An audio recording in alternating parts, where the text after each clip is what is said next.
ஜெபிப்போம். எங்கள் அன்பின் பரம தகப்பனே, துதிக்கிறோம், சோத்திருக்கிறோம்.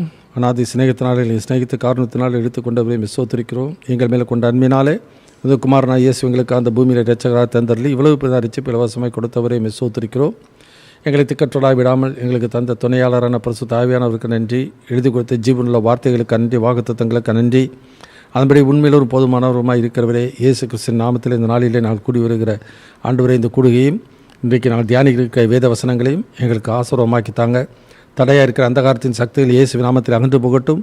ஆவியான் நீர் அடியேனையும் அடியார்களையும் ஆட்கொண்டு நடத்தும். இயேசு நாமத்தில் வேண்டி கேட்டுக்கொள்கிறோம் பரமபிதாவே, ஆமென்.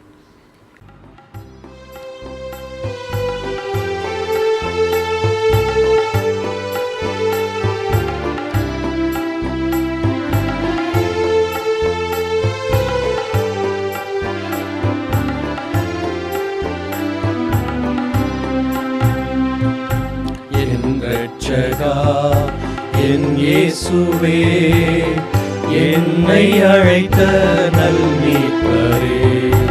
என் இரட்சகா, என் இயேசுவே, என்னை அழைத்த நல் மீட்பரே.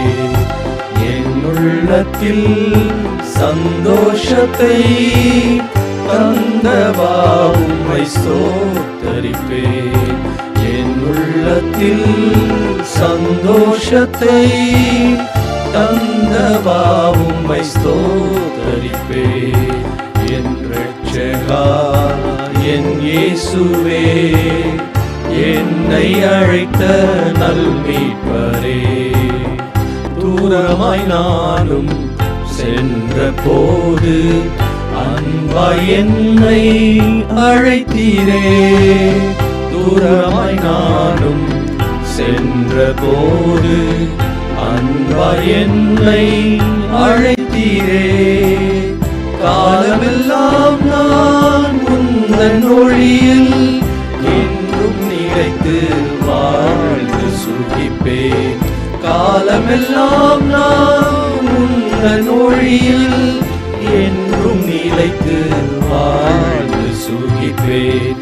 பாக்கிய நாள், பாக்கிய நாள், இயேசு என் பாவம் தீர்த்த நாள். பாக்கிய நாள், பாக்கிய நாள், இயேசு என் பாவம் தீர்த்த நாள். என் இரட்சகா, என் இயேசுவே, என்னை அழைத்த நல் மீட்பரே. சத்தியம் ஜீவன் வழியும் நீரே, கிருபை கூர்ந்து தெரிந்தீரே. சத்தியம் ஜீவன் வழியும் நீரே, கிருபை கூர்ந்து தெரிந்தீரே. உந்தனின் புண்ணியம் யாவும் சொல்லி சாட்சியாக கூறி திகழ்வே. உந்தனின் புண்ணியம் யாவும் சொல்லி சாட்சியாக கூறி திகழ்வே.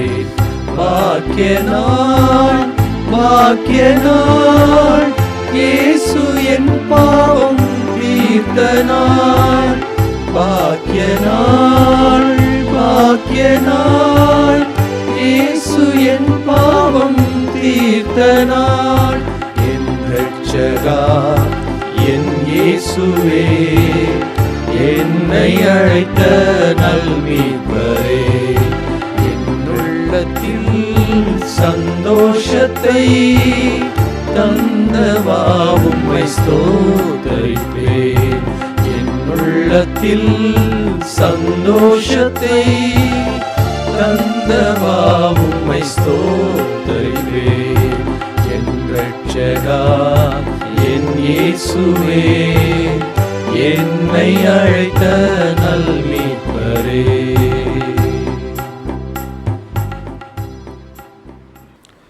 இந்த நாளிலும் நம்முடைய தியானத்திற்கென்று 1 கொரிந்தியர் புத்தகம் 14ஆம் அதிகாரத்தில் நாம் 13வது வசனத்திலிருந்து 25வது வசனம் வரைக்கும் நாம் தியானிக்க இருக்கின்றோம். இந்த 14ஆம் அதிகாரத்தினுடைய தலைப்பு ஸ்பிரிச்சுவல் கேதரிங் அண்ட் கிஃப்ட்ஸ், ஆவிக்குரிய கூடுகையும் வரங்களும் என்று சொல்லி நாம் இதில் தியானிக்கிறோம். கடந்த வாரத்தில் நாம் பார்த்த பொழுது அந்த அதிகாரத்தில் முதலாவது காரியத்தில் ஸ்பிரிச்சுவல் கேதரிங்கில் வாசிக்கும் பொழுது எந்த விதத்தில் தீர்க்க தரிசன வரமானது பிரயோஜனம் உள்ளதாக இருக்கும் என்று சொல்லி நாம் பார்த்தோம்.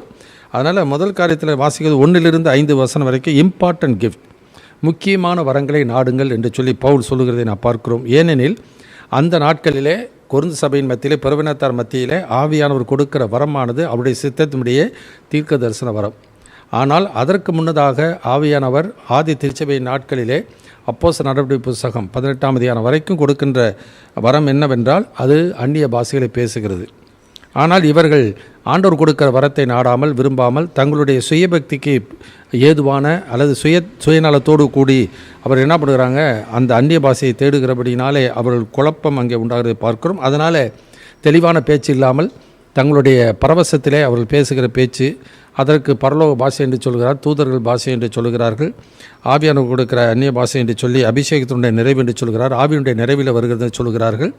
அதனால் ஒரு தெளிவில்லாத நிலைமையில் அந்த குழப்பத்திலே இந்த நாட்களில் இருந்தது போல் ஆதி காலத்திலே அப்படி இருந்ததென்றால் இந்த நாட்களிலே வசனம் வந்து பைபிள் வந்து இருந்தும் இன்றைக்கும் அதே விதமான ஒரு கான்ட்ரடிக்ஷன், ஒரு மாறுபாடு, ஒரு குழப்பங்கள் இன்றைக்கு சபைகளுக்குள்ளே இருக்கிறதை நான் பார்க்கிறோம். ஆனால் இன்றைக்கு வேதத்தின் அடிப்படையில் என்ன கொடுக்கப்பட்டிருக்கிறதோ அதை முழுமையாக நாம் படிக்க வேண்டியது அவசியம். நமக்கு பிரியமான வார்த்தைகளை மாத்திரம், நமக்கு பிடித்த வார்த்தைகளை மாத்திரம், அதை நமக்கு ஏற்றுக்கொள்ளக்கூடிய வார்த்தைகளை மாத்திரம் எடுத்து தியானிக்கிறதை விட என்ன எழுதப்பட்டிருக்கிறதோ அதை முழுமையாக வாசித்து நாம் தெரிந்து கொள்வது நமக்கு அவசியம். அதில் தான் முதல் காரியம் இம்பார்ட்டன்ட் கிஃப்ட், முக்கியமான வரங்களை நாடுங்க சொல்கிறார். 2வது 14ஆம் அதிகாரத்தில் 6-12 வரைக்கும் வாசித்த பொழுது கடந்த செய்தியில் நான் பார்த்தோம் இன்டெலிஜிபிள் ஸ்பீச், புரியக்கூடிய பேச்சாக இருக்க வேண்டியது மிக மிக அவசியம் என்று சொல்லி நான் பார்த்தோம். அதற்கு கடைசியாக இறுதியாக அவர் சொல்லும் பொழுது 14ஆம் அதிகாரத்தில் நான் சொல்லும் பொழுது அவர் சொல்கிறார் 6வது வசனத்தில், தன்னுடைய ஊழியத்தில் அவர் வரும்பொழுது முதலாவது ரகசியங்களை வெளிப்படுத்துகிறதுக்காவது, அறிவை உண்டாக்குவதற்காவது, தீர்க்க தரிசனத்தை அறிவிக்கிறதற்காவது, நான் போதிக்கிறதுக்கு ஏதுவாக நான் பேசாமல் நான் பல பாஷைகளிலே பேசினால், பரவச பாஷையிலே பேசினால் அதனால் உங்களுக்கு என்ன பிரயோஜனம் என்று சொல்கிறதை பார்க்கிறோம். அந்த முதல் 4 காரியத்தை குறித்து நான் பார்க்கும்பொழுது அதில் எல்லாம் வந்து தெளிவான பேச்சு, அது புரியக்கூடிய ஒரு வார்த்தை. ஆனால் டங்ஸ்ன்னு சொல்லும் பொழுது அது எந்த விதத்திலும் ஜனத்திற்கு, அது சபை மக்களுக்கு புரியாத ஒரு காரியம். அதனால் தெளிவான பேச்சு, புரியக்கூடிய பேச்சாக இருக்க வேண்டும் என்பதை கடந்த நாட்களை பார்த்தோம். இன்றைக்கு ஏன் அந்த தெளிவான பேச்சு பேச வேண்டியது ஏன் அவசியம் என்பதை இன்றைக்கு 13வது வசனத்தில் 25ஆம் வசனத்தில் வாசிக்கும் பொழுது இன்ஃப்ளூவன்ஷியல் கிஃப்ட், அப்படி தெளிவான ஒரு பேச்சு, புரியக்கூடிய வார்த்தைகளை, ஆண்டவர் கொடுக்கிற வார்த்தைகளை நாம் சொல்லும் பொழுது தான் அது வந்து மாற்றம் உண்டு பண்ணக்கூடிய ஒரு வரமாக இருக்கிறது. கர்த்தருக்கு ஸ்தோத்திரம். முதல் வசனத்தில் முதல் பகுதியில் வாசிக்கும் போது 14ஆம் அதிகாரத்தில் 13-4 வசனத்தை 14ஆம் வசனத்தை வாசித்து நாம் தியானிக்கலாம். 1 Corinthians chapter 14 verse 13 and 14. அந்தப்படி அந்நிய பாஷையில் பேசுகிறவன் அதன் அர்த்தத்தையும் சொல்லத்தக்கதாக விண்ணப்பம் பண்ண கடவன். எண்ணத்தினாலெனில் நான் அந்நிய பாஷையிலே விண்ணப்பம் பண்ணினால் என் ஆவி விண்ணப்பம் பண்ணுமே அன்றி என் கருத்து பயனற்றதாக இருக்கும். முதல் காரியம் வாசிக்கும் போது பர்சனல் எடிஃபிகேஷன், அதாவது நாங்கள் வந்து 14:2 இன்றைக்கு எல்லா சபையிலும் சொல்லி கொண்டு இருக்கிறார்கள், ஆவியினாலே அவன் ரகசியம் பேசினாலும் அவன் மனிதனிடத்தில் பேசாமல் தேவனிடத்தில் பேசுகிறான் என்று சொல்லி. ஆவியினாலே என்று சொல்லும் பொழுது எந்த ஆவியினால் என்பதை யோசித்து பார்க்க வேண்டியது அவசியம். 3 விதத்தில் இருக்கலாம். இன்றைக்கு சபை மக்கள்னு சொல்லும் பொழுது 3 விதத்தில் இருக்கலாம். ஒன்று பரிசுத்தாவியில் பேசலாம், அல்லது மனிதனுடைய சுய ஆவியின் நிமித்தமாய் அவர்கள் பேசலாம், அல்லது வஞ்சிக்கிற ஆவியினாலே பேசலாம். ஏன்னா 1 தீமோத்தேயு 4:1 வாசிக்கும் போது ஆவியானவர் வெளிப்படையாக சொல்லுகிறபடி பிற்காலையில் மனசாட்சியிலே சூடுண்ட பொய்யருடைய மாயத்தினாலே சிலர் வஞ்சிக்கிற ஆவிகளுக்கும் பிசாசின் உபதேசங்களுக்கு செவி கொடுத்து விசுவாசித்து விலகி போவார்னு சொல்லி அங்கே எச்சரிப்பாய் ஆவியானவர் சொல்லுகிறதை நான் பார்க்கிறோம். எவ்வளோ பெரிய அப்போஸ்தலனாக இருந்தாலும் தேவனுக்கு ஏற்றவரை சிந்தியாமல் மனுஷனுக்கு ஏற்றவரை சிந்தித்தால் பிசாசினுடைய ஏவுதலும் தூண்டுதலும் அதிகமாக இருக்கும், அதனுடைய இன்ஃப்ளூயன்ஸ் இருக்கும். அதனால் தான் மத்திய 6ஆம் அதிகாரத்தில் எனக்கு பின்னாக போ சாத்தானே, நீ எனக்கு இடரலாக இருக்கிறாய், தேவனுக்கு ஏற்றவளை சிந்தியாமல் மனுஷனுக்கு ஏற்றவளை சிந்திக்கிறாய் என்று சொல்கிறார். எனவே இன்றைக்கு இந்த வரங்களை அபியாசப்படுத்துவதிலே நாம் சபைக்கு ஏற்றவளை சிந்திக்கிறோமா, தேவனுக்கு ஏற்றவளை சிந்திக்கிறோமா? நம்முடைய வாழ்க்கையில் அபிஷேகம் பெற்றிருக்கிறோம். நீங்கள் அபிஷேகம் பெற்று சகலவற்றையும் அறிந்திருக்கிறீர்கள். அந்த அபிஷேகம் சகலவற்றை குறித்து போதிக்கிறது என்று 1 யோவான் 2ஆம் அதிகாரத்தில் 20-27 வசனத்தில் நாம் பார்க்கின்றோம். எனவே அந்த சுய பக்தி வித்தின்னு சொல்லி பரவச பேச்சோ அல்லது அவங்க சொல்லும்போது சில பேர் சொல்லுவாங்க இல்லை ஆவியான கொடுக்குற வார்த்தை தான் அப்படின்னு சொல்லும் பொழுது, அப்போ ஆவியான கொடுக்குற வார்த்தையாக இருந்தால் டங்ஸ் மஸ்ட் பி இன்டர்பிரட்டட். 3 காரியங்களை பார்க்கிறோம். அப்போ பாஷையானது அர்த்தம் சொல்லப்பட வேண்டியது அவசியம். பாஷைன்னு சொல்லிட்டாலே அதுக்கு என்ன இருக்குது, அர்த்தம் இருக்குது. சரி, நீங்கள் சொல்லுகிற ஒரு வார்த்தையானது தாய்மொழி அல்லாமல் வேறு தெரிந்த மொழியாக இருந்தாலும் அது சபை மக்களுக்கு பிரயோஜனம் இல்லை என்றால் அதற்கு அர்த்தம் உண்டென்றால் அர்த்தம் சொல்லணும். அதனால் தெரிந்த ஒரு பாஷையாக இருந்தாலும் அதில் அர்த்தம் சொல்லாவிட்டால் அதனாலேயும் பிரயோஜனம் இல்லை. அல்லது பரவச பேச்சு பேசுகிறதுனால அதனாலேயும் சபைக்கு என்ன இல்லை, பிரயோஜனம் இல்லை. எனவே ஒருவேளை அவங்க என்ன சொல்லுவாங்க, இது வந்து ஆவியானவர் கொடுத்த வார்த்தைனாக்கா, ஆவியானவர் அப்படிப்பட்ட ஒரு பாஷையை கொடுத்தார் என்றால் அதற்கு அர்த்தத்தையும் ஆண்டவர் கொடுப்பார். அறகுறையாக விடவே மாட்டார் ஆவியானவர். ஒன்று அவர்களுக்கு கொடுக்கலனால வேறு பாஷைகளை வியாக்கியானம் பண்ணுகிற வரம் உள்ளவர்கள் அங்கே இருப்பார்கள் என்றால் நிச்சயமாக கொடுத்திருப்பார். அப்போ பாஷைகளை அவர் வியாக்கியானம் பண்ணக்கூடிய ஆட்கள் இல்லாமல் ஒருபோதும் ஆண்டவர் அந்நிய பாஷையை ஒருபோதும் ஒரு சகோதரருக்கு கொடுக்க மாட்டார். அதனால் அந்த இடத்துல யார் யார் இருக்கிறார்கள், அவர்களுக்கு என்னென்ன வரம் இருக்கிறது, எந்தெந்த வரம் அபியாசப்படுத்தப்படும் என்பதை அந்த ஆவியானவர் நிச்சயமாக அறிந்திருக்கிறார். அது அவருடைய ஆவிக்கு மறைவானதல்ல. So tongues must be interpreted. பாஷைகளானது அர்த்தம் கூறப்பட வேண்டியது அவசியம். ரெண்டாவது, tongues are manifestation of human spirit. அந்த வசனத்தில் அது வாசிக்கும்போது நான் மறுபடியும் அந்த வாசிக்கலாம். 14வது வசனத்தை வாசிக்கலாம். 14 எண்ணத்தினாலெனில் நான் அந்நிய பாஷையிலே விண்ணப்பம் பண்ணினால் என் ஆவி விண்ணப்பம் பண்ணுமே அன்றி என் கருத்து பயனற்றதா இருக்கும். எனவே ஆவியானவர் கொடுக்கிறார் என்றால் அந்த வசனத்தில் என் ஆவி என்று சொல்கிறார். ஏன்னா 14:2 வாசிக்கும்போது ஆவியினாலே ரகசியம் பேசுகிறார். ஸோ இந்த விதமான ஒரு பேச்சானது, இந்த மாதிரி வார்த்தைகளை உச்சரிக்கிறது என்பது அது மனிதனுடைய ஆவியிலே பரவசமடைந்து பேசுகிற பேச்சு தானே ஒழிய ஒருபோதும் ஆவியானவர் கொடுக்கிற ஒரு வார்த்தை இல்லை. இது மனிதனுடைய ஆவியினாலே ஏவப்பட்டு பேசுகிறது. அதனால் அந்த வசனத்தை ரொம்ப என் ஆவி விண்ணப்பம் பண்ணியுமே ஒழிய என் கருத்து, நான் கருத்து கொண்டு எனக்கு அது புரிய போகிறதில்ல, கேட்கிறவர்களுக்கு அது புரிய போகிறதில்ல. அதனால் tongues are manifestation of human spirit. இந்த இடத்துல மாத்திரமல்ல, இந்த நாட்களிலும் அதே தான் இன்றைக்கு நடக்கிறது. இது அவருடைய மனதிலேயின் ஏவுகளிலே, மனதினுடைய உற்சாகத்திலே அல்லது பரவசத்திலே அவர்கள் பேசுகிற பேச்சாக இருக்கிறது. இது பரிசுத்த ஆவியானவர் அப்படிப்பட்ட வரங்களை கொடுக்க மாட்டார். நன்மையான எந்த ஈவும் பூரணமான எந்த வரமும் பரலோகத்திலிருந்து உண்டாகி ஜோதிகளின் பிதாவிடத்திலிருந்து இறங்கி வருகிறது. அவரிடத்தில் யாதொரு மாறுதலும் யாதொரு வேற்றுமையின் நிழலும் இல்லை. எனவே ஒருபோதும் ஆண்டவர் ஒரு சுயத்துக்காக ஒரு வரத்தை ஒருபோதும் ஆண்டவர் கொடுக்க மாட்டார். இது 12, 13, 14 அதிகாரத்தை வாசித்திருக்கோம். 12:7 வாசிக்கும் பொழுது பிறருடைய பக்தி பொது நன்மைக்காக தான் வரத்தை கொடுக்கிறார் என்பதை நாம் நன்றாக அறிந்து கொள்ள வேண்டியது மிக மிக அவசியம். எனவே இப்படிப்பட்ட பேச்சானது அது எந்த விதத்திலும் ஆவியானவர் கொடுக்கிறதல்ல, சுய ஆவியினாலே அவர்கள் பேசுகிற பேச்சு. மூன்றாவது காரியம், டங்ஸ் யூஸ்லெஸ் டு அதர்ஸ். அப்படி பேசுகிறதானது பிறருக்கு எந்த விதத்திலும் பயன் அடைகிறது இல்லை. அது பிரயோஜனமற்ற ஒரு வார்த்தையாக உச்சரிப்பாக அது இருக்கிறதை நான் பார்க்கிறோம். ரெண்டாவது காரியம் அதில் வாசிக்கும் பொழுது 14ஆம் அதிகாரத்தில் 15, 16, 17 வசனத்தை வாசிக்கலாம். 1 Corinthians chapter 14 verse 15, 16, 17. இப்படி இருக்க செய்ய வேண்டுவதென்ன? நான் ஆவியோடும் விண்ணப்பம் பண்ணுவேன், கருத்தோடும் விண்ணப்பம் பண்ணுவேன். நான் ஆவியோடும் பாடுவேன், கருத்தோடும் பாடுவேன். இல்லாவிட்டால் நீ ஆவியோடு ஸ்தோத்திரம் பண்ணும்போது கல்லாதவன் உன் ஸ்தோத்திரத்திற்கு ஆமேன் என்று எப்படி சொல்லுவான்? நீ பேசுகிறது இன்னதென்று அவன் அறியானே. நீ நன்றாய் ஸ்தோத்திரம் பண்ணுகிறாய், ஆகிலும் மற்றவன் பக்தி விருத்தி அடைய மாட்டானே. கர்த்தருக்கு மகிமை உண்டாகட்டும். ப்ராப்பர் எடிஃபிகேஷன், சரியான பக்தி விருத்தி சபையிலே உண்டாகப்பட வேண்டியது மிக மிக அவசியம். ஏன்னா சபை கூடி வரும் பொழுது ஆவியானவர் ஒரு வரத்தை கொடுக்கிறார் என்றால் சபையானது பக்தி விருத்தி அல்லது கேட்கிறவர்கள் பக்தி விருத்தி அடைய வேண்டியது மிக மிக அவசியம். இப்போ 3 காரியங்கள் இந்த வசனத்தை அட்டரன்ஸ் மஸ்ட் பி மீனிங்ஃபுல். உச்சரிப்பானது, சொல்லப்படுகிற வார்த்தைகளானது அது அர்த்தமுள்ளதாய் இருக்க வேண்டியது, உச்சரிக்கப்படுகிற வார்த்தை அர்த்தமுள்ளதாய் இருக்க வேண்டியது மிக மிக அவசியம். ரெண்டாவது, அட்டரன்சஸ் மஸ்ட் எடிஃபை அதர்ஸ். அந்த உச்சரிப்பானது மற்றவர்களுக்கு பக்தி விருத்தியை உண்டாக்க வேண்டியது அவசியம். Utterances must B acknowledge. கேட்கிற மக்கள் அதை புரிந்து கொண்டு அதற்கு ஆமேன் சொல்ல வேண்டியது மிக மிக அவசியம். ஒரு உதாரணமாக நான் வாசிக்கலாம். அந்த ஆதியாம் புஸ்தகத்தில் அது அப்போஸ்தலர் 2ஆம் அதிகாரத்தில் வாசிக்கும் பொழுது 4வது வசனத்தில் ஆவியானவர் தந்திரின வார்த்தையின்படியே வெவ்வேறு பாஷைகளில் பேச தொடங்கினார்கள். இதுதான் பரவச அந்நிய அபிஷேகத்தினுடைய விளைவுன்னு சொல்லுகிறாங்க. ஆனால் 5வது வசனத்திலிருந்து தொடர்ந்து நான் பார்க்கும் பொழுது அங்கே பல தேசத்திலிருந்து வந்த யூத மக்கள், யூத விசுவாசிகள், தேவ பக்தியில் யூதர்கள் வரும்பொழுது அங்கே அந்த பாஷைகளை வார்த்தைகளை அவர்கள் பேசின பொழுது அவர்களுக்கு எல்லாரும் அது தெளிவாக தெரிந்தது. தேவனுடைய மகத்துவங்களை குறித்து பேச கேட்கிறோமே, இது எப்படி? அப்போ அந்நிய பாஷையில் பேசினாலும் அது கேட்குறவங்களுக்கு அது கேட்குது. அது தீர்க்க தரிசனமாக இருந்தாலும் மற்றவர்களுக்கு புரோஜனமாக இருக்குது. இது ஒருபோதும் மறந்து விடவே கூடாது. So utterances must be meaningful. உச்சரிப்பானது அர்த்தமுள்ளதாக இருக்க வேண்டியது மிக மிக அவசியம். ரெண்டாவது அட்டரன்சஸ் மஸ்ட் எடிஃபை அதர்ஸ். அது வந்து மற்றவர்களுக்கு பக்தி விருத்தி உண்டாக்க வேண்டியது மீனிங்ஃபுல்லாக இருக்குன்னு வச்சுக்கோங்க. உதாரணமாக அதே அப்போஸ்தலர் 2ஆம் அதிகாரத்தில் பேதுரு என்ன பண்ணுகிறார், அந்த 12 மத்தியில் 120 மத்தியில் எழுந்து நின்று என்ன பண்ணுகிறார், அவர்களுக்கு பிரசங்கம் பண்ணுகிறார்.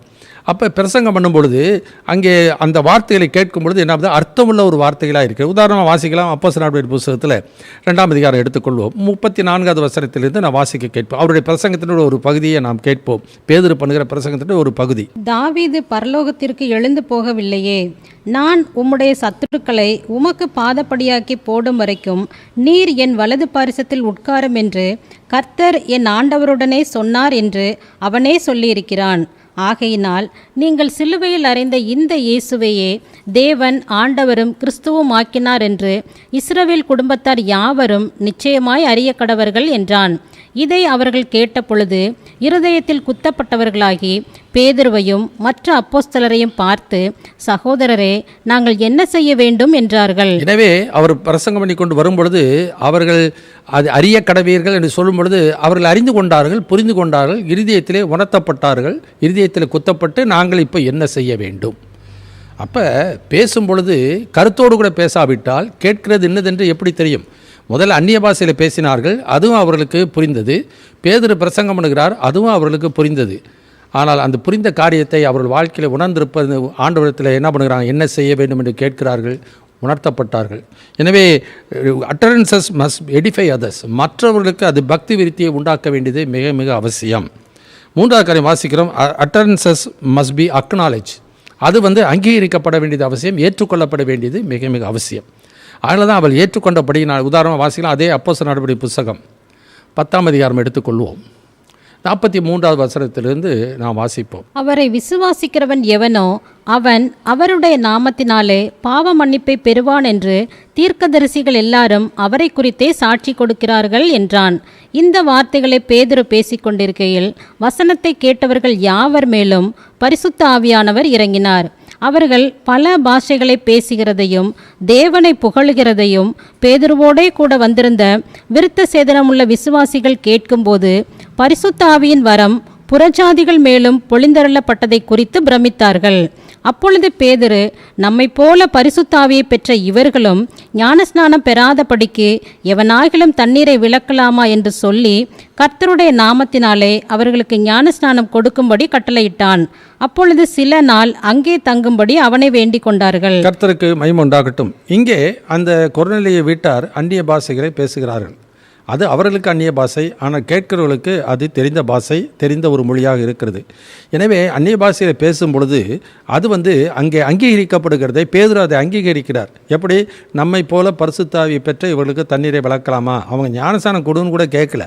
ஆனால் அது அங்கீகாரம், அதை தேவன் தான் இந்த வார்த்தையை கொடுத்தார் என்பதை அவர்கள் சொல்லுகிற வார்த்தையை அவர் புரிந்து கொண்டபடியினால தான் அவர் சொல்லுகிறார், இவர்களுக்கு ஞானஸ்நானம் தண்ணீரை யாராவது விளக்கலாமா, ஞானஸ்நானம் கொடுக்கும்படி கட்டளையிட்டான் என்று சொல்லி நான் பார்க்கிறோம்.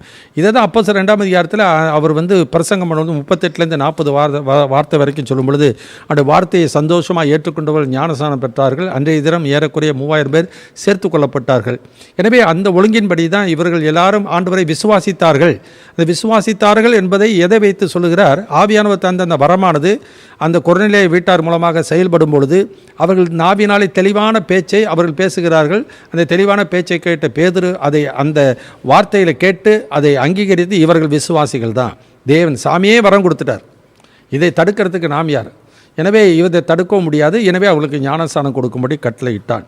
So utterances must B acknowledge, அது அங்கீகரிக்கப்பட வேண்டியது அவசியம். அதே போல தான் சபையிலே பேசப்படுகிற எந்த ஒரு வார்த்தையாக இருந்தாலும் கேட்கிறவர்களுக்கு அது புரியக்கூடிய உச்சரிப்பானது அர்த்தமுள்ளதாக இருக்க வேண்டும், மற்றவர்கள் பக்தி விருத்தி உண்டாகத்தக்கதாக இருக்க வேண்டும். மூன்றாவது, அது கேட்கிறவர்களால் அங்கீகரிக்கப்பட வேண்டியது அவசியம். அதுதான் ப்ராப்பர் எடிஃபிகேஷன், அதுதான் சரியான ஒரு பக்தி விருத்தியை சபைக்கு உண்டாக்கக்கூடியதாக இருக்கிறது. அடுத்தது மூன்றாவது காரியம் 1 கொரிந்தியர் 14ஆம் அதிகாரம் 18-19 வசனத்தை வாசிக்க நாம் கேட்போம். 1 Corinthians chapter 14 verse 18 and 19. உங்கள் எல்லாரிலும் நான் அதிகமாய் பாஷைகளை பேசுகிறேன், இதற்காக என் தேவனை ஸ்தோத்தரிக்கிறேன். அப்படி இருந்தும் நான் சபையிலே அந்நிய பாஷையில் 10,000 வார்த்தைகளை பேசுகிறதிலும் மற்றவர்களை உணர்த்தும்படி என் கருத்தோடே 5 வார்த்தைகளை பேசுகிறதே எனக்கு அதிக விருப்பமாயிருக்கும். அடுத்த காரியம் வாசிக்கப்படுது, பர்சனல் ப்ரிஃபரன்ஸ் ஆஃப் பால். அதாவது பவுலுடைய தனிப்பட்ட முறையத்தில் அவர் வந்து முக்கியத்துவம் கொடுப்பது எது என்பதை குறித்து நாம் பார்க்கிறோம். இப்போ பவுல் என்ன சொல்கிறார், நான் உங்களிலும் அதிகமாக பாஷைகளை பேசுகிறேன் என்று சொல்கிறார். அதுக்காக என் தேவனை ஸ்தோத்திரிக்கிறேன். மெனி டங்ஸ், அதாவது அநேக பாஷைகளை அவர் பேசுகிறார்.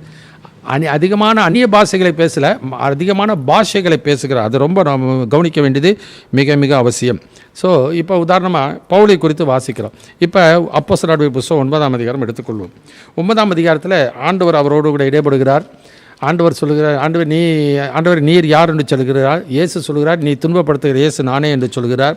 அதற்கு அவர் நான் என்ன செய்ய சித்தமாயிருக்கு சொல்லும் பொழுது அங்கே அவர் என்ன சொல்கிறார், நீ சவுல் அங்கே போ, நீ எழுந்த 8வது வசனத்தை 6வது வசனத்தை வாசிக்கலாம். Acts chapter 9 verse 6 onwards. அவன் நடுங்கி திகைத்து, ஆண்டவரே, நான் என்ன செய்ய சித்தமாயிருக்கிறீர் என்றான். அதற்கு கர்த்தர், நீ எழுந்து பட்டணத்துக்குள்ளே போ, நீ செய்ய வேண்டியது அங்கே உனக்கு சொல்லப்படும் என்றார். என்ன நடக்கிறது? 9ஆம் அதிகாரம் எடுத்துக்கொள்வோம். அங்கே 17வது வசனத்தை வாசிக்கலாம். Acts chapter 9 verse 17 onwards. அப்பொழுது அனனியா போய் வீட்டுக்குள் பிரவேசித்து அவன் மேல் கையை வைத்து, சகோதரனாகிய சவுலே, நீ வந்த வழியிலே உனக்கு தரிசனமான இயேசுவாகிய கர்த்தர் நீ பார்வை அடையும் படிக்கும் பரிசுத்த ஆவியினாலே நிரப்பப்படும் படிக்கும் என்னை அனுப்பினார் என்றான். உடனே அவன் கண்களிலிருந்து மீன் செதில்கள் போன்றவைகள் விழுந்தது. அவன் பார்வை அடைந்து எழுந்திருந்து ஞானஸ்நானம் பெற்றான். பின்பு அவன் போஜனம் பண்ணி பலப்பட்டான். சவுல் தமஸ்குவில் உள்ள சீஷருடனே சில நாள் இருந்து தாமதமின்றி கிறிஸ்து தேவனுடைய குமாரன் என்று ஆலயங்களிலே பிரசங்கித்தான். கர்த்தருக்கு மகிமை உண்டாகட்டும். இந்த இடத்துல பார்க்கும் பொழுது அங்கே அனனியா அவன் மேலே கை வைத்து அவரை ஜெபிக்கும் பொழுது அவன் பரிசுத்த ஆவியிலே நிரப்பப்படுகிறான். இந்த பவுல் பரிசுத்தாவினாலே நிரப்பப்படும் பொழுது அந்நிய பாஷை பேசலை, பரவச பேச்சு பேசலை, பரவசமடையவும் இல்லை. ஒருவேளை அவர் வந்து தீர்க்க தரிசனம் உரைக்கினா தீர்க்க தரிசனம் உரைக்க வேண்டிய அவசியமும் இல்லை. எங்கே அவர் ஊழியத்திற்கு ஆண்டவர் அவரை அபிஷேகித்து அவரை பிரதிஷ்டை பண்ணி அனுப்புகிறதை நான் பார்க்கிறோம். ஏன்னாக்கா அந்த முந்தின வசனங்களிலே அவன் என்ன விதமான ஊழியம் செய்வார் என்பதை முந்தின வசனத்தில் 9ஆம் அதிகாரத்தில் நான் பார்க்கும் பொழுது 12வது வசனத்திலிருந்து வாசிக்கலாம். 9-12 அப்போஸ்தலர் 9ஆம் அதிகாரம் 12வது வசனத்திலிருந்து நான் பார்க்கிறோம். அனனியா என்னும் பேருள்ள ஒரு மனுஷன் தன்னிடத்தில் வரவும் தான் பார்வை அடையும்படி தன்மேல் கையை வைக்கவும் தரிசனம் கண்டான் என்றார். அதற்கு அனனியா, ஆண்டவரே, இந்த மனுஷன் எருசலேமில் உள்ள உம்முடைய பரிசுத்தவான்களுக்கு எத்தனையோ பொல்லாங்குகளை செய்தான் என்று அவனை குறித்து அநேகரால் கேள்விப்பட்டிருக்கிறேன். இங்கேயும் உம்முடைய நாமத்தை தொழுது கொள்ளுகிற யாவரையும் கட்டும்படி அவன் பிரதான ஆசாரியர்களால் அதிகாரம் பெற்றிருக்கிறானே என்றான். அதற்கு கர்த்தர், நீ போ, அவன் புறஜாதிகளுக்கும் ராஜாக்களுக்கும் இஸ்ரவேல் புத்திரருக்கும் என்னுடைய நாமத்தை அறிவிக்கிறதற்காக நான் தெரிந்து கொண்ட பாத்திரமாய் இருக்கிறான். அவன் என்னுடைய நாமத்தின் நிமித்தம் எவ்வளவாய் பாடுபட வேண்டும் என்பதை நான் அவனுக்கு காண்பிப்பேன் என்றார். கர்த்தருக்கு மகிமை உண்டாகட்டும். அப்போ அனனியாவிடத்திலே தெளிவாக ஆண்டவர் சொல்லிவிட்டார், பவுலை எதற்காக கர்த்தர் அழைத்திருக்கிறார் என்பதை ஆண்டவர் தெரியப்படுத்தி விட்டார். அதனால் பவுலுக்கு சரி, ஆண்டவர் அவரை தெரிந்து கொண்டு விட்டார், ஊழியத்துக்கு அழைத்து விட்டார் என்று சொல்லி நீ அவரிடத்திலே தலையிலே கை வைத்து ஜெபிக்கும் பொழுது அங்கே ஆவியானவர் அவரை நிரப்புகிறதை நான் பார்க்கிறோம். அப்போ ஆவியானவர் நிரப்பினப்பினதாக அந்நிய பாஷை பேசலை, தீர்க்க தரிசனம் உரைக்கல. He was filled with the Holy Spirit. எது தேவையோ அதை தான் ஆவியானவர் தருவார். ஆனால் அப்போஸ்தலர் அவன் வந்து வாசிக்கும்போது ரோமர் 1:1 வாசிக்கும்போது அப்போஸ்தலன் ஆகும்படி அழைக்கப்பட்ட பவுலாகிய நான் என்று சொல்லுகிறதை நான் பார்க்கிறோம். அப்போ அவருக்கு அப்போஸ்தலன் என்று அழைக்கப்பட்ட அந்த அபிஷேகம் பெற்றவருக்கு ஆண்டவர் கொடுக்குற வரம் என்ன? உதாரணமாக வாசிக்கலாம். 2 கொரிந்தியர் புத்தகத்தில் 12ஆம் அதிகாரம் 12வது வசனத்தில் வாசிக்கிறோம். அப்போஸ்தலனுக்குரிய அடையாளங்கள் எல்லா விதமான பொறுமையோடும் அதிசயங்களோடும் அற்புதங்களோடும் வல்லமைகளோடும் உங்களுக்குள்ளே நடப்பிக்கப்பட்டதே. எனவே அநேக அற்புதங்களும் அடையாளங்களும் எல்லாம் நடப்பிக்கப்படுது. எனவே அப்போஸ்தலனுக்குரிய வரத்தை எல்லாம் ஆண்டவர் அவர்களுக்கு கொடுத்து விட்டார். ஆனால் அதனுடைய வெளிப்பாடு வந்து அவருடைய ஊழியங்களிலே வெளிப்படுகிறதை நான் பார்க்கிறோம். எனவே இந்த இடத்துல என்ன பார்க்கிறோம்? பவுல் சொல்கிறார், நான் உங்களிலும் அதிகமாக பாஷைகளை பேசுகிறேன். அப்போ many tongues, he speaks many tongues. 2வது காரியம் வாசிக்கிறேன், மெனி வேர்ட்ஸ் வித்தவுட் மீனிங். நான் புரியாத, விளங்கிக் கொள்ள முடியாத, சபையாரால் விளங்கிக் கொள்ள முடியாத அநேக வார்த்தைகளை 10,000 வார்த்தைகளை பேசுகிறதுனால என்ன பிரயோஜனம்? அதே 14ஆம் அதிகாரத்தில் நான் வார்த்த பொழுது அங்கே வாசிக்கிறோம். 6வது வசனத்தை வாசிக்கிறோம். 14:6 வாசிக்கிறோம். புரியாத வார்த்தைகளும் புரியக்கூடிய வார்த்தைகளை குறித்து அதே 1 கொரிந்தியர் 14:6 நான் பார்க்கின்றோம். மேலும் சகோதரரே, நான் உங்களிடத்தில் வந்து உங்களுக்கு ரகசியங்களை வெளிப்படுத்துவதற்காவது அறிவு உண்டாக்குவதற்காவது தீர்க்க தரிசனத்தை அறிவிக்கிறதற்காவது போதகத்தை போதிக்கிறதற்காவது ஏதுவானதை சொல்லாமல் அந்நிய பாஷைகளில் பேசினால் என்னாலே உங்களுக்கு பிரயோஜனம் என்ன? அப்போ எந்த விதத்தில் அந்நிய பாஷையில் பேசுகிறது என்பது பரவசமாய் நான் பேசுகிறதுனால உங்களுக்கு என்ன பிரயோஜனம்? அவர் உங்களிலும் அதிகமாக பாஷைகளை பேசுகிறேன்னு சொன்னார் ஒழிய உங்களிலும் அதிகமாக நான் அந்நிய பாஷையில் பேசுகிறேன், பரவச பேச்சு பேசுகிறேன் அப்படி நல்ல வார்த்தை போடுவாங்க. அந்த வசனத்தில் ரொம்ப அருமையாக இருக்கிறது. உங்களிலும் அதிகமாக நான் பாஷைகளை பேசுகிறேன் தான் சொல்கிறார் ஒழிய உங்களிலும் அதிகமாக நான் அந்நிய பாஷைகளை பேசுகிறேன்னு அவர் சொல்லவே இல்லை. ஏன்னா அவருக்கு நல்ல தெளிவாக இருக்குது. அது தெளிவான காரியத்தை, முழுமையான காரியத்தை கொடுத்தார். அவர் தேவனுக்கு ஏற்றவர்களை சிந்திக்கிறார். ஏன்னாக்கா அப்போஸ்தலர் நடவடிக்கை புத்தகத்தில் 19ஆம் அதிகாரத்தில் நடந்த எபேசு பட்டணத்தில் நடந்த சம்பவம் அவருக்கு ஆவியானவர் தெரியப்படுத்தி விட்டார். ஏன்னா நான் உங்களுக்கு ஒப்புவிக்கிறதை கர்த்தரத்தில் பெற்றுக்கொண்டேன் என்று சொல்கிறார். அதை ஒரு மனுஷனால் பெற்றதும் இல்லை, மனுஷனால் கற்றதும் இல்லை, இயேசு கிறிஸ்துவை அதை வெளிப்படுத்தினார் என்று சொல்கிறார். அதான் 19:6 பேசிக்கும் பொழுது அவர்கள் அந்நிய பாஷைகளை பேசி தீர்க்க தரிசனம் உரைத்தார்கள் என்று சொல்லி நான் பார்க்கிறோம். அப்போ அவர் நல்லா தெரிந்து விட்டார், ஆவியானவர் தெரியப்படுத்தி விட்டார். எனவே இஸ்ரவேலுக்குள்ள மாத்திரம்தான் அந்நிய பாஷை. மற்ற புறவினத்தார் மத்தியில் வரும்பொழுது முக்கியமாக பிரதானமாக தீர்க்க தரிசன வரத்தை கொடுக்கிறார் என்பதை நாம் கடந்த வாரங்களிலே நாம் பார்த்தோம். எனவே தான் நான் உங்களிடத்தில் வரும்போது பரவச பேச்சு 16 பேசுகிறதுனால உங்களுக்கு என்ன பிரயோஜனம்? ஆனால் இந்த காரியத்தில் ரகசியங்களை வெளிப்படுத்தினா உங்களுக்கு பிரயோஜனமாக இருக்கும். அறிவை உண்டாக்கும்படி பேசினா பிரயோஜனமாக இருக்கும். தீர்க்க தரிசனத்தை அறிவித்தால் உங்களுக்கு பிரயோஜனமாக இருக்கும்.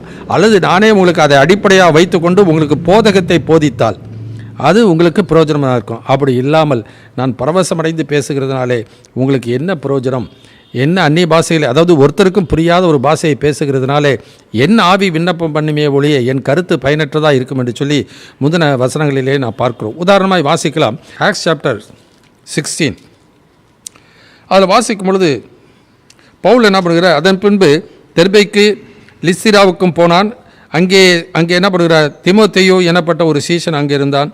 அவன் தன் தாய் விசுவாசமுள்ள யூதஸ்ரீ, அவன் தகப்பன் கிரேக்கன் என்று சொல்லி பார்க்கிறோம். அவரை சந்தித்து விட்டு அதன் பின்னதாக என்ன பண்ணுகிறார்? அங்கே 17ஆம் அதிகாரத்தில் தெசலோனிக்கா அப்புறம் வருகிறார். தெசலோனிக்கா முடிஞ்சதுக்கப்புறம் 17ஆம் அதிகாரத்தில் 16வது வசனத்தில் வாசிக்கும் பொழுது ஏத்தன்ஸ் அத்தனை பட்டணத்துக்கு வருகிறார். அது அத்தனை பட்டணத்தில் பார்க்கும் பொழுது அங்கே மிகுந்த நிறையா அவங்க அங்கே பலிபீடங்கள் இருக்கிறதையும் அநேக தெய்வங்களுடைய உருவங்கள் அங்கே வைக்கப்பட்டிருக்கிறதையும் பார்க்கிறார். அப்போ அந்த வசனத்தில் வாசிக்கும் பொழுது அந்த 16 வசனத்தை நல்லா கவனிப்போம். Acts chapter 17:16 onwards. அத்தேனே பட்டணத்தில் பவுல் அவர்களுக்காக காத்து கொண்டிருக்கையில் அந்த பட்டணம் விக்கிரகங்களால் நிறைந்திருக்கிறதைக் கண்டு தன் ஆவியில் மிகுந்த வைராக்கியம் அடைந்து, போதும் அந்த வசனத்தில் வாசிக்கிறோம், தன் ஆவியில் மிகுந்த வைராக்கியம் அடைந்து. எந்த மனிதனுக்கு வரக்கூடிய இயல்பு தான். அவருடைய ஆவியில் வைராக்கியம் கொண்டு அவர் என்ன பண்ணுகிறார்? போய் சுவிசேஷத்தை அங்கே அறிவிக்கிறதை நான் பார்க்கிறோம். ஆனாலும் அந்த அறிவிக்கற்ற வைராக்கியம் இல்லை. ஏன்னா அதனால தான் வாசிக்க அறிவிக்கற்ற வைராக்கியம்னா பின்னாடி அவர் என்ன பண்ணுகிறார்? நீங்கள் மிகுந்த தேவதா பக்தி உள்ளவர்கள் என்று நான் பார்க்கிறேன். ஏன்னா எங்கே போனாலும் நிறையா பலிபீடங்கள் இருக்கிறதை பார்க்கிறோம், நிறையா தெய்வ உருவங்கள் இருக்கிறதை பார்க்கிறோம். ஒரு இடத்துல அறியப்படாத தேவன் என்று சொல்லி ஒரு பலிபீடம் இருக்கிறது. அந்த அறியப்படாத தேவனை தான் நான் உங்களுக்கு சொல்கிறேன் என்று சொல்லும் பொழுது அது தன்னுடைய ஆவியினுடைய வைராக்கியத்திலே, அது மனிதனுடைய அறிவிலே வருகிற ஒரு காரியம். எனவே தான் அந்த இடத்துல ஆவியானுடைய கிரியையானது அங்கே செயல்படலை. அந்த இடத்துல அவர் சபையை ஸ்தாபிக்க முடியாமல் போயிடுச்சு. அதனால் மனிதனுடைய ஆவியிலே ஏவப்பட்டு அல்லது தன் ஆவியிலே வைராக்க கொண்டு எந்த மனிதனும் பேசுவானே என்றால் அது ஒருபோதும் ஆவியானுடைய கிரியை அல்ல. அதனால ஆவியானவர் அதோடு கூட இருந்து கிரியை நடப்பிக்க மாட்டார். ஆகையினால தான் இன்றைக்கு பலவிதமான கொள்கைகள், பலவிதமான போதனைகள் இப்படி இருக்கிறதுனால தான் குழப்பங்கள் இன்றைக்கு சபைகளிலே உண்டாயிருக்கிறதை நான் பார்க்கிறோம். ஆனால் ஆவியானவர் என்ன பண்ணுவார்? அவர் தெளிவான காரியத்தை மனிதனுக்கு கற்றுக் கொடு, சகல சத்தியத்திலும் அவனை நடத்துவார் என்று சொல்லி நான் பார்க்கிறோம். அதனால தான் பவுல் என்ற பக்தன் சொல்லும் பொழுது அது 19ஆம் அதிகாரத்தில் உங்களிலும் அதிகமாக பாஷைகளை பேசுகிறேன், ஆனால் என் வார்த்தைகள் ஒருபோதும் அர்த்தமற்றதாக இருக்குமானால் உங்களுக்கு பிரயோஜனம் என்ன? எனவே நான் பேசுகிறது 10,000 வார்த்தைகள் புரியாத பாஷைகளை பேசுகிறத விட வார்த்தைகளை பேசுகிறத புரியும்படியாக ஒரு 5 வார்த்தைகளை பேசினால் அதுவே உங்களுக்கு பிரயோஜனம் உள்ளதாக இருக்கும். அதனால தான் நான் என்ன பண்ணுறேன்? பரவச பேச்சு உங்களிடத்தில் பேசாமல் புரியும்படியான வார்த்தைகளை நான் உங்களுக்கு பேசுகிறேன் என்று அங்கே சொல்கிறதை பார்க்கிறோம். அதனால தான் ப்ரிஃபரன்ஸ். நான் எப்படி இந்த முக்கியத்துவமான காரியம் எது என்பதை நான் முக்கியத்துவப்படுத்தி செய்கிறேனோ அதே போல் தான் நீங்கள் ஆவியானவர் எது முக்கியப்படுத்தி சொல்கிறாரோ அதை தான் நீங்களும் செய்ய வேண்டும் என்று சொல்லி தான் 14:1 வாசிக்கும் பொழுது முதல் வசனம் வாசிக்கிறோம். 14:1 வாசிக்கிறோம், நீ அன்பை நாடுங்கள், ஞான வரங்களையும் விரும்புங்கள், விசேஷமாக தீர்க்க தரிசன வரத்தை விரும்புங்கள் என்று சொல்வதற்கு காரணம் அதனால தான். எதை நாம் விரும்புகிறோம், எதை நாடுகிறோம், எந்த கண்ணோட்டத்தோடு கூட நாம் சபை கூடி வருகிறோம், அன்போடு கூடி வருகிறோமா? அந்த குறைந்த சபையார் அப்படி இருக்கவில்லை. அதற்கு காரணம் என்ன என்பதை பின்னாடி அடுத்த வசனங்களை நாம் பார்க்க இருக்கிறோம். 1 கொரிந்தியர் புஸ்தகம் 14ஆம் அதிகாரம் 20-25 வசனம் வரைக்கும் வாசிக்க நாம் கேட்போம். 1 கொரிந்தியர் சாப்டர் 14 verse 20-25. சகோதரரே, நீங்கள் புத்தியிலே குழந்தைகளாயிராதேயுங்கள், துர்க்குணத்திலே குழந்தைகளாயும் புத்தியிலோ தேறினவர்களாயும் இருங்கள். மறுபாஷைக்காரராலும் மறு உதடுகளாலும் இந்த ஜனங்களிடத்தில் பேசுவேன், ஆகிலும் அவர்கள் எனக்கு செவி கொடுப்பதில்லை என்று கர்த்தர் சொல்லுகிறார் என்று வேதத்தில் எழுதியிருக்கிறதே. அப்படி இருக்க அந்நிய பாஷைகள் விசுவாசிகளுக்கு அடையாளமாய் இராமல் அவிசுவாசிகளுக்கு அடையாளமாய் இருக்கிறது. தீர்க்க தரிசனமோ அவிசுவாசிகளுக்கு அடையாளமாய் இராமல் விசுவாசிகளுக்கு அடையாளமாய் இருக்கிறது. ஆகையால் சபையார் எல்லாரும் ஏகமாய் கூடி வந்து எல்லாரும் அந்நிய பாஷைகளிலே பேசிக்கொள்ளும்போது கல்லாதவர்களாவது அவிசுவாசிகளாவது உள்ளே பிரவேசித்தால் அவர்கள் உங்களை பைத்தியம் பிடித்தவர்கள் என்பார்கள் அல்லவா? எல்லாரும் தீர்க்க தரிசனம் சொல்லுகையில் அவிசுவாசி ஒருவன் அல்லது கல்லாதவன் ஒருவன் உள்ளே பிரவேசித்தால் அவன் எல்லாராலும் உணர்த்துவிக்கப்பட்டும் எல்லாராலும் நிதானிக்கப்பட்டும் இருப்பான். அவனுடைய இருதயத்தின் அந்தரங்கங்களும் வெளியரங்கமாகும். அவன் முகங்குப்புற விழுந்து தேவனை பணிந்து கொண்டு தேவன் மெய்யாய் உங்களுக்குள்ளே இருக்கிறார் என்று அறிக்கையிடுவான். கர்த்தருக்கு மகிமை உண்டாவதாக. இந்த வசனத்தில் வாசிக்கும் பொழுது proper understanding is very very important. அதாவது சரியான ஒரு புரிந்து கொள்ளுதல் அந்த சபையாருக்கு இல்லை. அந்த சபையாருக்கு அந்த புரிந்து கொள்ளுதல் அந்த நாட்களிலே இல்லாதது போல இந்த நாட்களில் 2000 வருடங்கள் ஆகிவிட்டது. எவ்வளவோ தியாலஜி ஒவ்வொரு சபைகளிலும் அவங்க சபையில் எல்லா வேதத்தை குறித்து வாசிக்கிறார்கள். எவ்வளவுதான் தியாலஜி படித்தாலும் அந்த பைபிளில் இருக்கிற ஒரு காரியத்தை கோட்பாட்டை அவர்கள் எடுத்துக்கொள்வதில்லை. அந்த ஸ்தாபனத்தினுடைய கொள்கையை தான் முக்கியத்துவப்படுத்துகிறார்கள். இது எல்லா இடத்திலும் நடக்கிற காரியம்.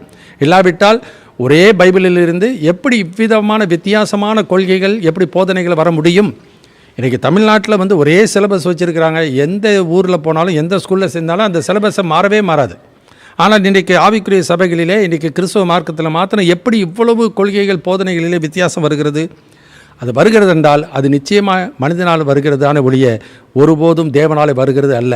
இயேசு நேற்று வாசிக்கும் 2 கொரிந்தியர் புத்தகத்தில் 1ஆம் அதிகாரத்தில் நான் வாசிக்கும் பொழுது பவுல் பற்றி இதே சபையாருக்கு சொல்லும்போது 2 கொரிந்தியர் புத்தகம் 1ஆம் அதிகாரத்தில் 17வது வசனத்திலிருந்து வாசிக்கலாம். இப்படி நான் யோசித்தது வீணாக யோசித்தேனோ, அல்லது ஆம் ஆம் என்கிறதும் அல்ல அல்ல என்கிறதும் என்னிடத்திலே இருக்கத்தக்கதாக நான் யோசிக்கிறவைகளை மாம்சத்தின்படி யோசிக்கிறேனோ? நாங்கள் உங்களுக்கு சொன்ன வார்த்தை ஆம் அல்ல என்று இருக்கவில்லை, அதற்கு உண்மையுள்ள தேவனே சாட்சி. எனவே நாங்கள் உங்களுக்கு சொன்ன வார்த்தை ஆம் அல்ல என்று இருக்கவில்லை. ஏன்னாக்கா அந்த நாளில் அப்படி இருந்து நிறைய பேர் சொல்ல அக்காலத்தில் இயேசு, அந்த நாட்களில் அப்படி, இந்த காலத்தில் இப்படி, அப்படி ஒருபோது வரவே வராது. கர்த்தருடைய வசனமோ என்றென்றைக்கும் நிலைத்திருக்கிறது. உங்களுக்கு சுவிசேஷமாக அறிவிக்கப்படுகிற வசனம் இதுவே என்று சொல்லி 1 பேதுரு புத்தகம் 2ஆம் அதிகாரத்தில் 1ஆம் அதிகாரத்தில் கடைசி வசனத்தில் 25ஆம் வசனத்தில் நான் பார்க்கிறோம். அதனால் பவுல் கலாத்தியர் 1:8 சொல்கிறார், நான் உங்களுக்கு பிரசங்கியாத வேறொரு நல்ல செய்தியை நற்செய்தியை சுவிசேஷத்தை நாங்களாவது வானத்திலிருந்து வருகிற வேறொரு நற்செய்தியை அறிவித்தால் சபிக்கப்பட்டவன் என்று சொல்லி. ஆனால் கொரிந்து சபையார் என்ன பண்ணுறாங்க? அவங்களுக்குன்னு ஒரு ஆசை விருப்பம், தங்களுடைய விருப்பத்துக்கு ஏற்ற போதனைகளை அவர்கள் ஏற்றுக்கொண்டது போல இந்த நாட்களிலும் அவர்கள் என்ன பண்ணுவாங்க? ஆரோக்கியமான உபதேசத்தை பொறுக்க மனதில் இல்லாமல் செவித்தெனவுள்ளவர்களாகி தங்கள் சுய இச்சைகளுக்கு ஏற்ற போதனை தங்களுக்கு திரளாய் சேர்த்து கொண்டு, அந்த கொரிந்து சபையில் இருந்த ப்ராப்ளம் அதுதான். அவள் சுயபக்தி விருத்தி, தன்னுடைய சுயநலத்தை நாடினார்கள். அவரிடத்தில் அன்பு என்பது அந்த நாட்களிலே இல்லவே இல்லை. அன்புனா என்னன்னு தெரியாமல் உணராமலே இருந்தார்கள். இந்த நாட்களில் 2000 ஆண்டுகள் ஆகியும் இன்றைக்கி விசுவாசிகள் மத்தியிலே பரிசுத்தாவி பெற்றிருக்கிறார்கள். ஆனால் தேவனுடைய அன்பை விளங்கிக் கொள்ளவில்லை. ரோமர் 5:5 வாசிக்கிறோம், நமக்கு அருளப்பட்ட பரிசுத்தாவினாலே தேவனுடைய அன்பு நம்முடைய இருதயத்தில் ஊற்றப்பட்டிருக்கிறபடியால் என்று சொல்கிறார்.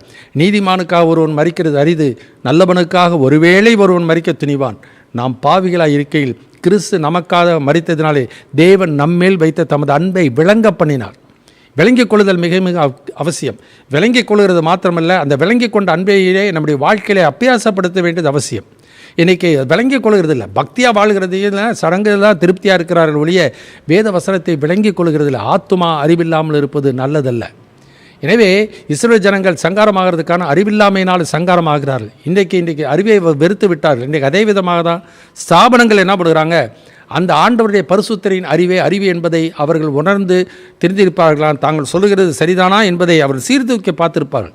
யாரும் பெர்ஃபெக்ட் கிடையாது, பூர்ணம் கிடையாது. தேவன் ஒருவர் மாத்திரமே, இயேசு ஒருவர் மாத்திரமே, கர்த்தருடைய வார்த்தை ஒன்று மாத்திரமே பூர்ணமானது. The law of the Lord is perfect.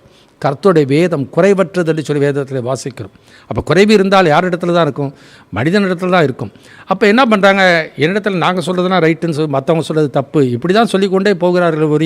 ஒருவேளை நாம் எழுதியிருக்கிறது சொல்லுகிறது சரிதானா இல்லையா என்று யோசித்து பார்த்திருப்பார்கள் என்றால் அவருடைய வாழ்க்கையிலே அந்த அவர்கள் தெளிவு அவர்களுக்கு கிடைத்திருக்கும். அவள் வசனத்தை புரிந்து கொண்டு இருப்பார்கள். எனவே நாங்கள் வாசிக்கும் போது proper understanding is very very important. இந்த சபையிலே ஆவிக்குரிய வளர்ச்சி இல்லை. 1 கொரிந்தியர் புஸ்தகத்திலே 3ஆம் அதிகாரத்தில் முதல் 4 வசனத்தை வாசிக்கலாம். 1 கொரிந்தியர் புஸ்தகம் 3ஆம் அதிகாரம் முதல் 4 வசனத்தை வாசிக்க நாம் கேட்போம். மேலும் சகோதரரே, நான் உங்களை ஆவிக்குரியவர்கள் என்று எண்ணி உங்களுடனே பேசக்கூடாமல் மாம்சத்திற்குரியவர்கள் என்றும் கிறிஸ்துவுக்குள் குழந்தைகள் என்றும் எண்ணி பேச வேண்டியதாயிற்று. நீங்கள் பெலன் இல்லாதவர்கள் ஆனதால் உங்களுக்கு போஜனம் கொடாமல் பாலை குடிக்க கொடுத்தேன். இன்னமும் நீங்கள் மாம்சத்திற்குரியவர்களாய் இருக்கிறபடியால் இப்பொழுதும் உங்களுக்கு பெலன் இல்லை. பொறாமையும் வாக்குவாதமும் பேதகங்களும் உங்களுக்குள்ளே இருக்கிறபடியால் நீங்கள் மாம்சத்திற்குரியவர்களாய் இருந்து மனுஷ மார்க்கமாய் நடக்கிறீர்கள் அல்லவா? ஒருவன் நான் பவுலை சேர்ந்தவன் என்றும் வேறொருவன் நான் அப்பல்லோவை சேர்ந்தவன் என்றும் சொல்லுகிறபடியால் நீங்கள் மாம்சத்திற்குரியவர்கள் அல்லவா? எனவே இந்த வசனத்தில் வாசிக்கிறோம். அந்த ஒரே சபை தான், ஆனால் பலவிதமான ஊழியர்கள் அந்த நாட்களே வந்தார். பேதுரு வந்தார், பவுல் வந்தார், அப்பல்ல வந்தார். இவரெல்லாம் பிரசங்கம் பண்ணினாலும் ஒவ்வொருவரும் என்ன பண்ணாங்க, தங்கள் சுய இச்சைகளுக்கு ஏற்ற போதலே அந்த நாட்களிலே தெரிந்து கொண்டு நான் பவுலை சேர்ந்தன கேஃபாவை சேர்ந்தன சொல்லி கொண்டது போல் இந்த நாட்களிலும் இன்றைக்கு சபைகளிலே அபீதமாக தான் இருக்கிறாங்க.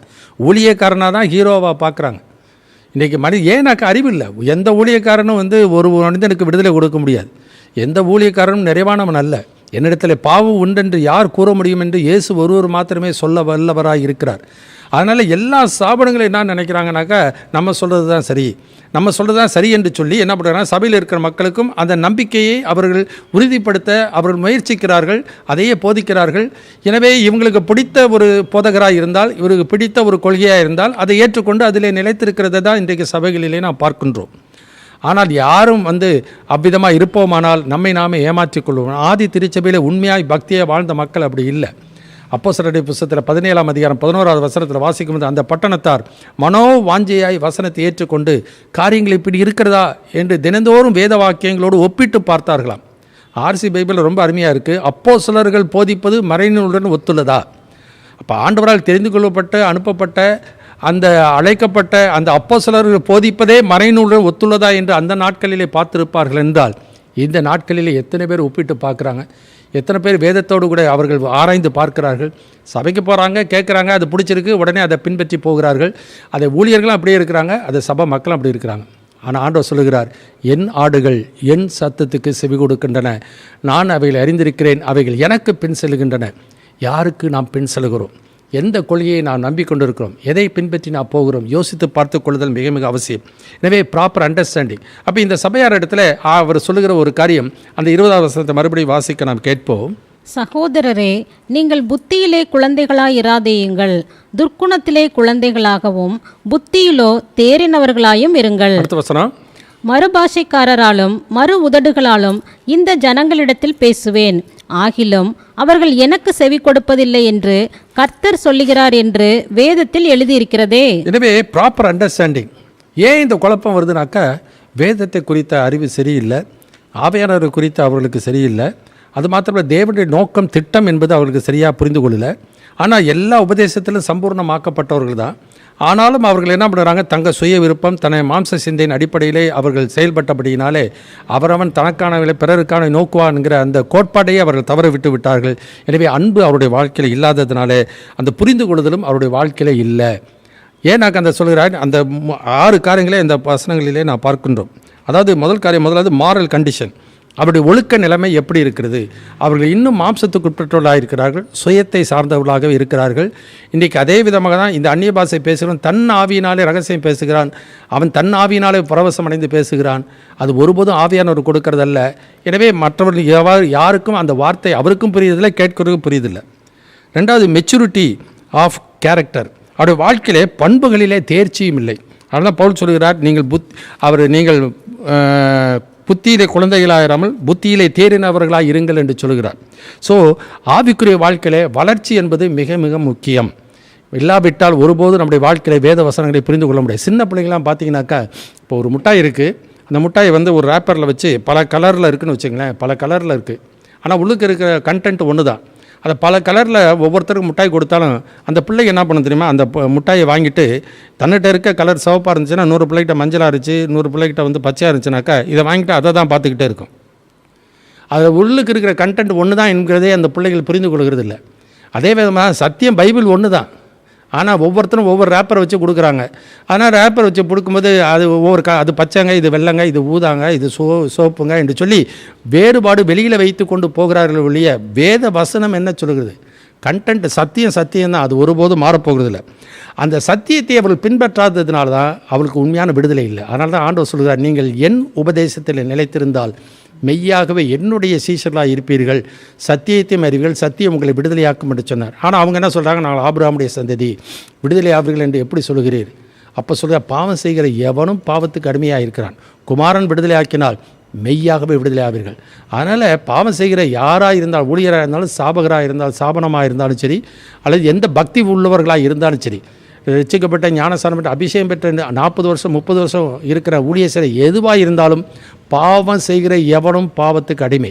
இந்த விடுதலை யாருக்கு கிடைக்கும்? குமாரன் ஒருவர் தான் விடுதலை ஆக்க முடியும். குமாரன் விடுதலை ஆக்கினால் மெய்யான விடுதலை அவர்களுக்கு கிடைக்கும்.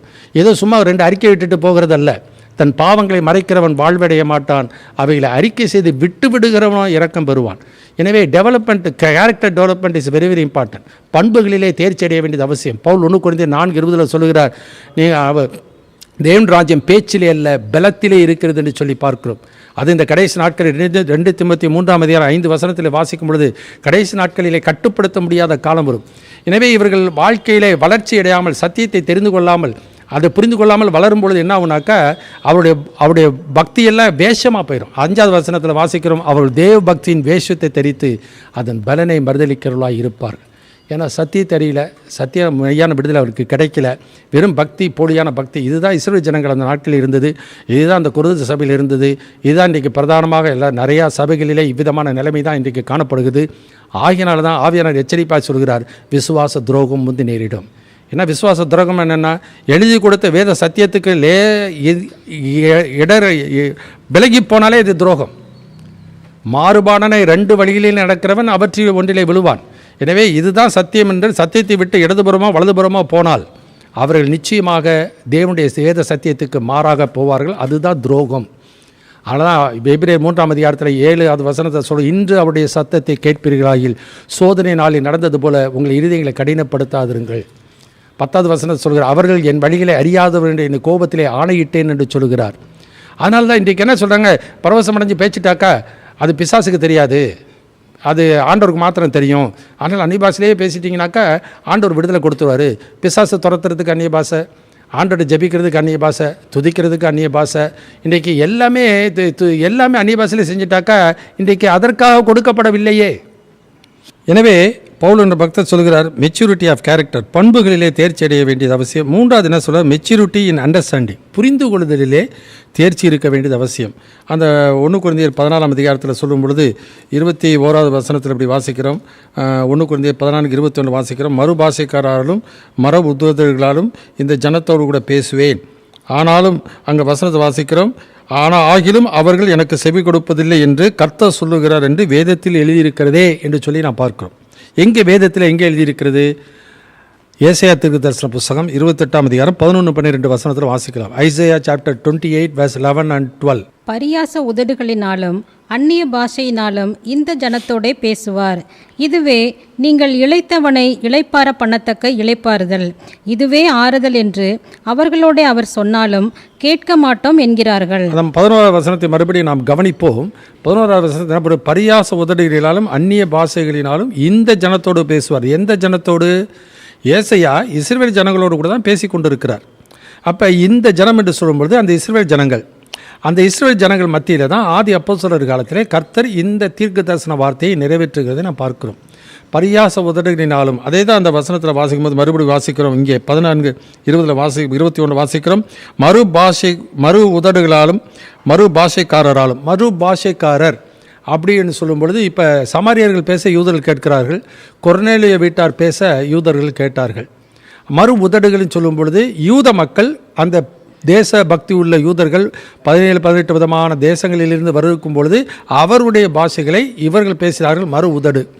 எனவே இந்த தீர்க்க தரிசன நிறைவேறலுக்கு ஏதுவாக தான் தேவன் அந்த ஒரே வரத்தை இந்த ஆதி திருச்சபையிலே அவர் கொடுத்து கொண்டு வந்தார். அது அவர்களுக்கு ஒரு அடையாளமாக கர்த்தர் கொடுக்கிறதை நாம் பார்க்கிறோம். ஸோ மெச்சூரிட்டி ஆஃப் அண்டர்ஸ்டாண்டிங் அது முடிந்து விட்டது. இப்போ புறவினத்தார் மத்தியிலே அங்கே புறவினத்தாருக்கு புரியக்கூடிய வார்த்தையை தீர்க்க தரிசனமாக ஆண்டவர் விசுவாசிகளை கொண்டு அவர் பேசுகிறதை நான் பார்க்கிறோம். எப்படி இஸ்ரவேல் ஜனங்களுக்கு புரிகிற பாஷையிலே தீர்க்க தரிசிகள் இஸ்ரவேல் ஜனங்களோடு பேசினார்களோ அதுபோல் தீர்க்க தரிசன வரத்தை உள்ள மக்களை கொண்டு ஆண்டவர் சபையின் மக்களுக்கு பேசுகிறதை நான் பார்க்கிறோம். ஸோ மெச்சூரிட்டி இன் அண்டர்ஸ்டாண்டிங். 4வது மெசேஜ் அபவுட் டங்ஸ்.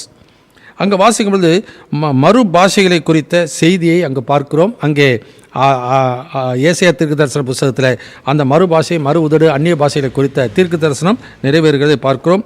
அடுத்து மீனிங்ஃபுல் டங்ஸ் ஆர் எ சைன். அந்த 22வது வசனம் வாசிக்கலாம்.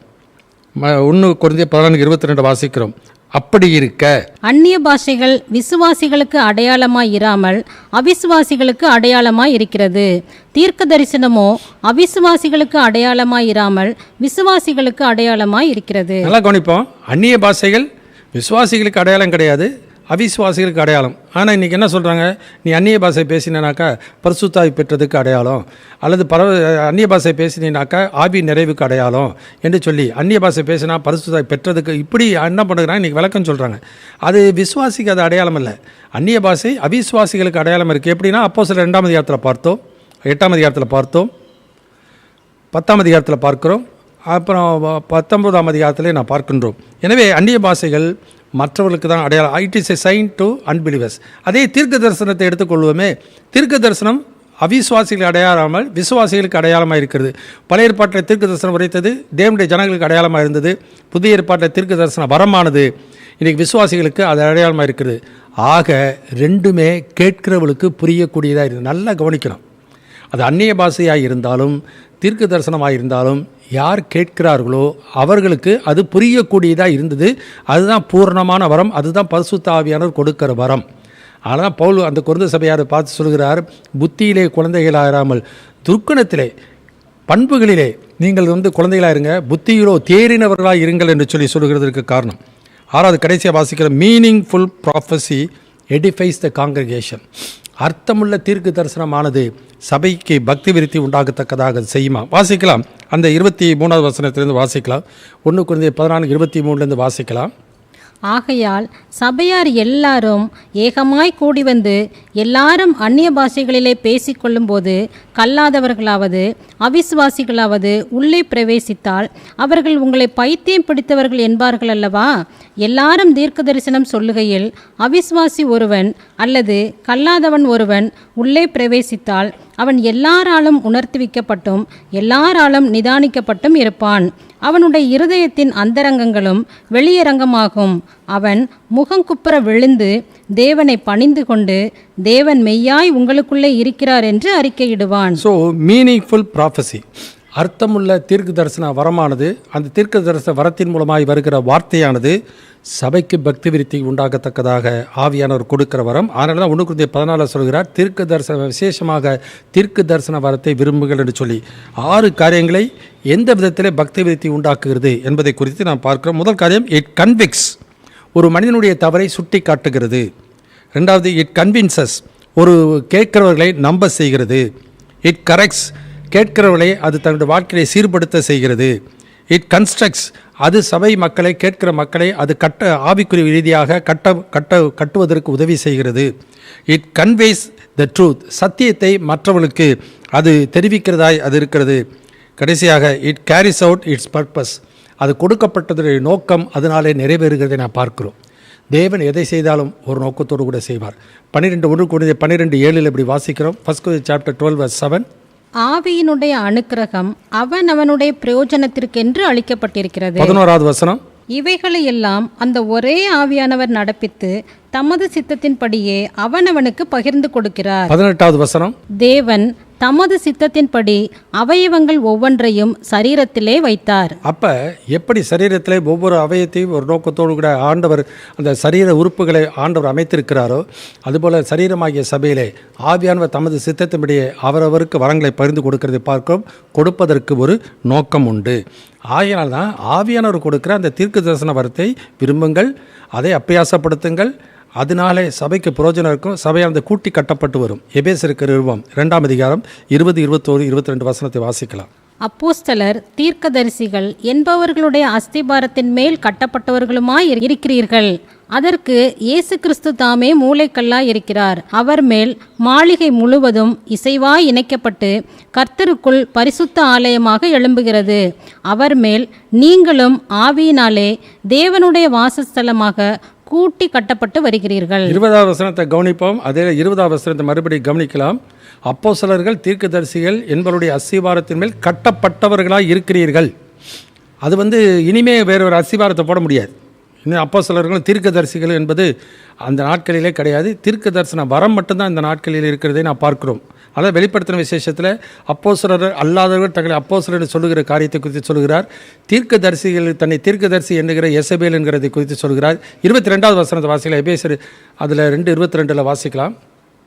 அவர் மேல் நீங்களும் ஆவியினாலே தேவனுடைய வாசஸ்தலமாக கூட்டி கட்டப்பட்டு வருகிறீர்கள். போடப்பட்ட அஸ்திவாரம் ஒன்று உண்டு. அந்த அஸ்திவாரத்தின் மேலே கட்டப்பட்டு வருகிறது என்பது உண்டு. பிரசன்ட் கண்டினியூஸ், தொடர்ந்து கட்டப்பட்டு வருகிறோம்.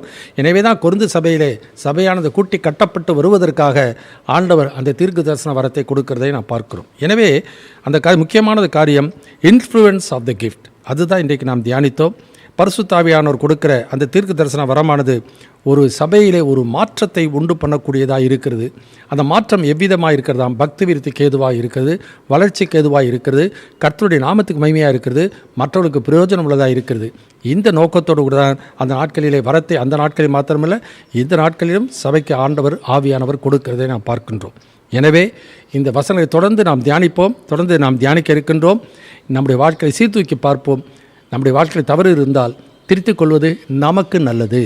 எனவே நம்முடைய மனம் போன போக்கிலே நான் இப்படியே பழகிட்டேன் என்று சொல்லி நம்முடைய மனம் போன போக்கிலே நாம் போவோமானால் விலகுவதற்கு ஏதுவாகும், விசுவாச துரோகத்துக்கு வழிவகுக்கிறதா இருக்கும். அதனால் ஆவியானவர் வெளிப்படையாக சொல்லுகிறபடி பிற்காலங்களிலே மனசாட்சியிலே சூடுண்ட பொய்யர் யார்? வேத வசனத்துக்கு மாறாக போகிறவர்கள். ஆனால் 1 தீமோத்தேயுவிலே பவுல் என்ற பக்தன் சொல்கிறார். தீமோத்தேயுவே சொல்றார், நீ விசுவாசமும் நல் மனசு. வாசியில் 1 தீமோத்தேயின் புத்தகம் 1ஆம் அதிகாரம் எடுத்துக்கொள்வோம். 1 தீமோத்தேயின் புத்தகம் 1ஆம் அதிகாரத்தில் 18வது வசனத்தில் இப்படி வாசிக்கிறோம். குமாரனாகிய தீமோத்தேயுவே, உன்னை குறித்து முன் உண்டான தீர்க்க தரிசனங்களின்படியே நீ அவைகளை முன்னிட்டு நல்ல போராட்டம் பண்ணும்படி இந்த கட்டளையை உனக்கு ஒப்புவிக்கிறேன். நீ விசுவாசமும் நல் மனசாட்சியும் உடையவனாயிரு. இந்த நல் மனசாட்சியை சிலர் தள்ளிவிட்டு விசுவாசமாகிய கப்பலை சேதப்படுத்தினார்கள். இமெனேயும் அலெக்சந்தரும் அப்படிப்பட்டவர்கள். அவர்கள் தூஷியாதபடி சிட்சிக்கப்பட அவர்களை சாத்தானிடத்தில் ஒப்புக்கொடுத்தேன். எனவே பவுலுங்கிற பக்தன் சொல்லும்போது நீ விசுவாசமும் நல் மனசாட்சி உடையவனாரு. சிலர் இந்த நல் மனசாட்சியை தள்ளிவிட்டு விசுவாசமாகிய கப்பலையே சேதனப்படுத்தினார்கள். அதுக்கு என்ன சொல்கிறாரா? அதே 2 தீமோத்தேயின் புத்தகத்தில் எடுத்துக்கொள்வோம். அங்கே 3ஆம் அதிகாரத்தில் வாசிக்கும் பொழுது 2 தீமோத்தேயு 3ஆம் அதிகாரத்தில் நான் பார்க்கும் பொழுது அதை 16வது 17வது வசனத்தை வாசிப்போம். 16 and 17.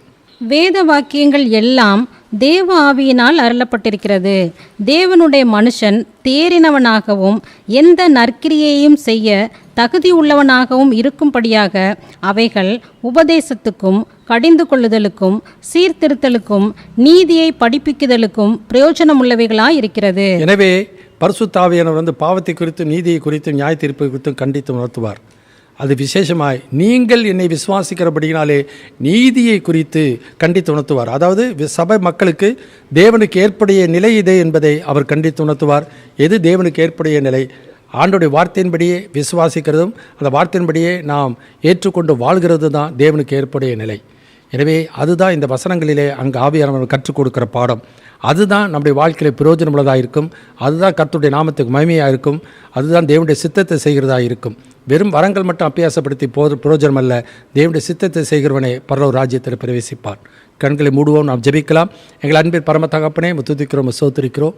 இன்றைக்கு நாள் தியானித்த வேத பகுதிகளுக்காக நன்றி செலுத்துகிறோம். ஆண்டவரே, நீர் என்ன நோக்கத்திற்காக ஆண்டவரே சபையிலே ஆண்டவரே ஆவியானவருடைய வரங்களை எங்களுக்கு தந்திருக்கிறீரோ, யாருக்கு எந்த வரம் கொடுத்திருக்கிறோ அந்த வரத்தை நாங்கள் அறிந்து உணர்ந்து செயல்படுத்துவோமானால் உம்முடைய சித்தத்தை செய்வர்களாக இருக்கிறோம். நாங்கள் ஆண்டவரை எங்கள் மனதின்படி நாங்கள் போவோமானால் ஆண்டவரை விலகுவதற்கு ஏதுவாகிவிடும். உம்மை விட்டு விலகாத இதயத்தை தாங்க, உம்முடைய சித்தம் எங்களுடைய பாக்கியம் என்று சொல்லி ஆண்டவரே உமக்கு சித்தத்துக்கு அடிபணிந்து வாழ உதவி செய்யும். இயேசுவின் நாமத்தில் வேண்டுகிறோம் பரமபிதாவே, ஆமென்.